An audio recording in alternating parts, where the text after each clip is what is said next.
Alright, ITV Uganda, thank you so much for watching. WordXP is my name. Yonna gye musinzira okuba nti mutulaba mwebali nnyo mwebalire ddala.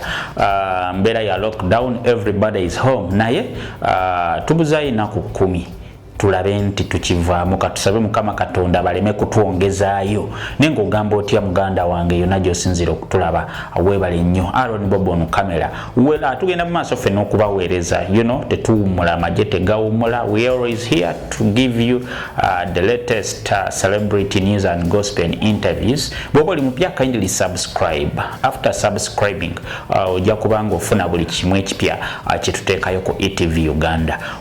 Mawulire agaliwo omanyi water levels zalinnya emabega kaawo water levels zakosa hotel ya Sudil eya Speak Resort Munyonyo ne zikosa Serena ey'Ekigo eri ku Entebbe Express. So amazzi ne gazisalako hoteli ezo zonna era ebintu bya bukadde na bukadde ne byonooneka. Emabega kaawo era ne president yavayo n'agamba water levels nga bwe zirinnye era ne zijjako n'amasanyalaze. Last time president yali agezaako kutuwa nation address. Nenga omulala abadde affected ye mugagga Hamisi Kigundu.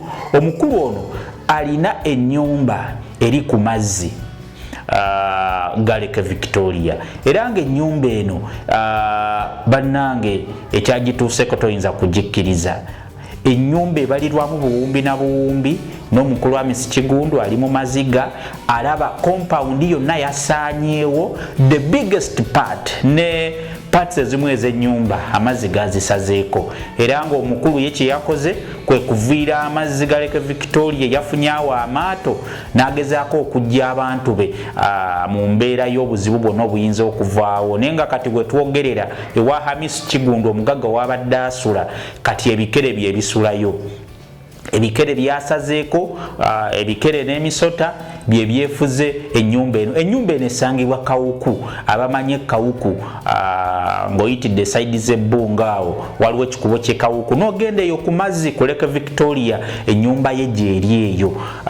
Ennyumba ya bukadde na bukadde naye nga bambi kibi nnyo nti embeera eno yatuusewo. Naye katumusabire naye nga I think it is another call abantu okugezaako ku respecting obutonde bw'ensi obutazimba mu ntobazi kubanga waliwo amateeka agafuga bw'oba ozimba wano ozimba otya wabula olw'okuba nti nga bw'omanyi Uganda olw'abantu babeera n'enkola ey'enjawulo omuntu asobola okukola ekitakoleka. So people have been affected nsuubira it is a very very big lesson.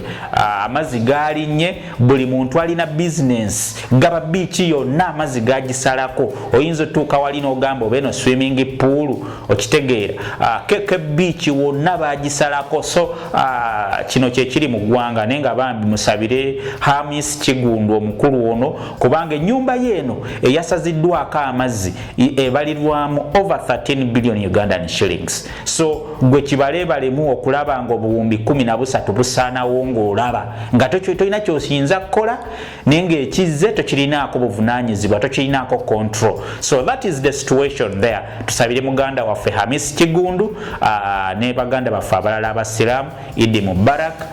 We wish you all a happy Ramadan. Tubaagala nnyo mwekumire ku mukutu. Aaron Bobo on camera. Thank you so much for watching.